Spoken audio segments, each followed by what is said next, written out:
เจ้าเนาะสบายดีคณะอสบอ่าอสบบ้านในแต่ละบ้านทั่วเมืองไสเสถาเนาะข้าพเจ้ามื้อนี้จะมานำเสนอเกี่ยวกับวิธีการติดตั้งเนาะแอปพลิเคชัน Volunteer App เนาะที่ว่าพวกเราได้ฝึกอบรมกันอยู่ปกครองเมืองไสเสถาเนาะบางทีบรรดาทานก็สิอาจบ่จื้อขั้นตอนในการติดตั้งเพราะว่าในช่วงระยะนี้ก็แม่นให้พวกเราติดตั้งให้กับอสบผู้อื่นเนาะ ให้เฮ็ดตามอันที่ท่านหมอแนะนำนี้เพื่อรอท่าอันช่วงระยะที่ท่านหมอจะเอาขึ้นไปไว้ใน Google Play Store หั้นอยากให้คณะอสบแต่ละบ้านที่ได้ผ่านการฝึกอบรมอยู่ปกครองเมืองหั้นให้ได้ติดตั้งให้กับอสบผู้อื่นส่วนวิธีการติดตั้งก็บ่ยากเนาะบรรดาท่านคือข้าพเจ้าได้แนะนำแล้วว่าแอปดังกล่าวเนาะพวกเราจะแชร์ให้กันต่ออยู่ทางWhatsApp ยกตัวอย่างว่าเมื่อวานนี้เนาะก็มีบรรดาทานเนาะได้ส่งอันแอปพลิเคชันมาให้ข้าพเจ้าทาง WhatsApp ตัวอย่างเนาะตัวอย่างข้าพเจ้าจะเปิดเข้าเบิ่งเนาะแอปหน้าตาของแอปมันจะเป็นอันนี้มันเขียนแต่เป็นภาษาอังกฤษว่า Volunteer App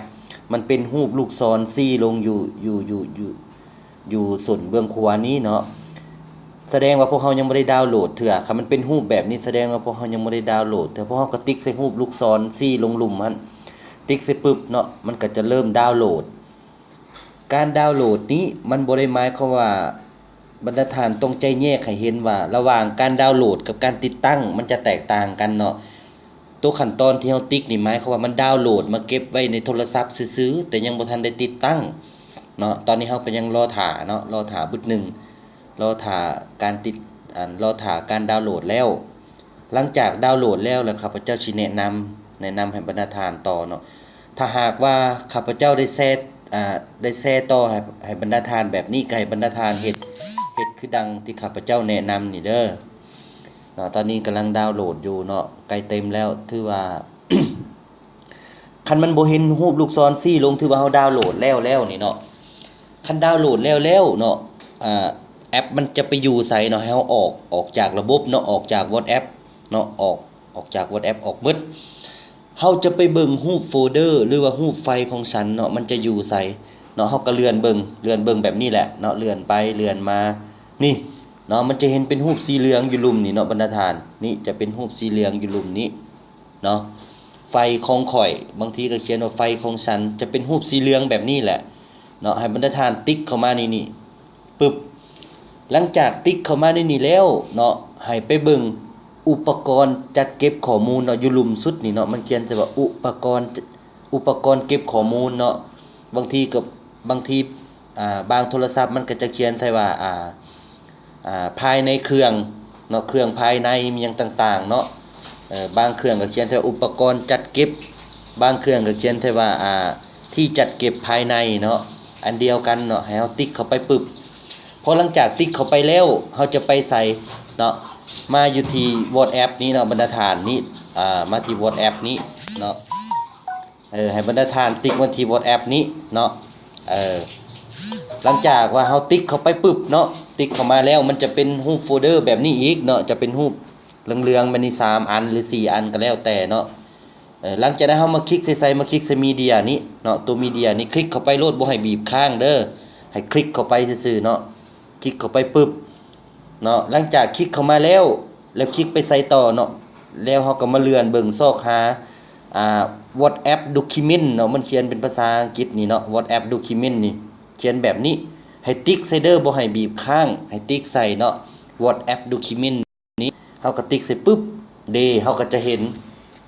เนาะเฮาก็จะเห็นนั่น Volunteer App ที่เฮาเห็นโปรแกรมของเฮาแล้วที่เฮาดาวน์โหลดมาเก็บไว้เครื่องเมื่อกี้นี้เนาะเฮาก็เพียงแต่ติ๊กใส่เนาะปึ๊บติ๊กใส่แล้วมันจะถามว่าติดตั้งบ่เนาะคันบางคนเป็นภาษาลาวมันจะถามว่าติดตั้งบ่คันเป็นภาษาอังกฤษมันจะเขียนแต่ว่า setting เนาะ setting เฮาก็กดใส่ว่าโอเคติดตั้งปึ๊บหลังจากว่ากดเข้ามาติดตั้งแล้วมันจะถามต่ออีกว่าโปรแกรมนี่มันมาจากไสให้บรรดาทานเห็นบ่เนาะประโยคที่มันเขียนใส่ว่าบ่ฮู้แรงที่มานี่น่ะเนาะให้เฮาเปิดตัวนี้น่ะเนาะให้เฮาติ๊กใส่เปิดเนาะติ๊กใส่เปิดเนาะเปิดปุ่มตัวนี้ขึ้นปึ๊บ เนาะมันจะถามว่าติดอนุญาตให้ติดตั้งบ่ตกลงเนาะเนาะหลังจากกดใส่ตัวนั้นแล้วเนาะมันจะถามว่าติดตั้งเพิ่มอีกบ่ก็ตอบใส่ว่าติดตั้งโปรแกรมก็ถือว่าติดตั้งเนาะกำลังเริ่มติดตั้งตอนนี้น่ะเนาะหลังจากมันติดตั้งแล้วก็ถือว่าใช้งานได้เลยเนาะอันนี้แม่นวิธีการติดตั้งแบบง่ายๆเนาะอยากให้ทางคณะอสบแต่ละบ้านเฮ็ดไปตามขั้นตอนที่ทางข้าพเจ้าแนะนำนี้ก็ถือว่าจะเฮ็ดให้การติดตั้งนี่มันสำเร็จเนาะตอนนี้มันกำลังประมวลผลรอท่าการติดตั้งหลังจากว่าติดตั้งแล้วมันจะถามว่าสำเร็จหรือเปิดกดตัวใดก็ได้เนาะกดตัวใดก็ได้สิกดเปิดหรือกดสำเร็จก็ได้บ่เป็นหยังเนาะกดเปิดลองเบิ่งปึ๊บเนาะระบบของมันจะเป็นแนวนี้เนาะวันนี้เนาะหลังจากที่ว่าเนาะเอาเฮาแบ็กกลับออกก่อนเนาะออกจากระบบหมดเมื่อกี้นี่เฮาดาวน์โหลดมาไว้ในเครื่องแล้วเฮาก็ไปติดตั้งแล้วถือว่าสำเร็จเนาะแล้วมันไปอยู่ใส่แอปนะเนาะมันไปอยู่ใส่เฮาก็เลื่อนไปเลื่อนมาจังซี่แหละหรือว่ากดปุ่ม9เม็ดนี้เนาะเด็กก็จะเห็นรูปโลโก้ของหมออยู่สุดลุ่มเนาะ Volunteer App เฮาก็ติ๊กเข้าไปเบิ่งปึ๊บคันเวลาเฮากดเข้าไปใช้งานนี่มันจะกดบ่ได้เพราะว่ามันบอกว่าต้องเปิด GPS ก่อนเนาะบางบ้านที่ว่ากดเข้าไปบ่ได้หมายความว่าบรรทัดฐานบ่ได้เปิด GPS ต้องลูบแต่ถึงลงหลุมก่อนไปเปิดที่ตั้งก่อนเด้อเปิดที่ตั้งขึ้นก่อนนี้เนาะโปรแกรมมันจึงสามารถทำงานได้เนาะหลังจากเปิดที่ตั้งแล้วจะมีตัวเลขโชว์ขึ้นอยู่หน้าจอนี่17จำ97 321นี่ต่างๆเนาะถือว่าระบบนี่ใช้งานได้แล้วนี่นะเฮาเพียงแต่กดเข้าไปปึ๊บเนาะนี่ระบบมันก็จะเข้ามาในนี้หลังจากนั้นเฮาสิลงสำรวจนอนน้ำเฮาก็ติ๊กใส่สำรวจนอนน้ำตึบเนาะหลังจากติ๊กใส่นี่แล้วเนาะเฮาก็มาเลือกรหัสของเมืองเฮาแม่นหยังเนาะบรรดาฐานเนาะจื่อเอาไว้7790เนาะเวลาเฮาสิลงสำรวจเฮาสิลงสำรวจป้อนข้อมูลกับที่หรือป้อนข้อมูลเคลื่อนที่เนาะตัวอย่างว่าเฮาป้อนข้อมูลกับที่เฮาก็ติ๊กใส่กับที่แล้วก็กดใส่เมืองของพวกเฮาเนาะปึ๊บนี่ถือว่าระบบมันก็เข้ามาแล้วนี่เนาะอันนี้ก็ถือว่าเป็นการติดตั้งแบบง่ายๆเนาะให้บรรดาฐานไปแนะนำอสบผู้อื่นสวยกันเด้อบ้านใดที่ว่ามีปัญหาให้แจ้งกลับคืนมาหาทางข้าพเจ้าขอขอบใจ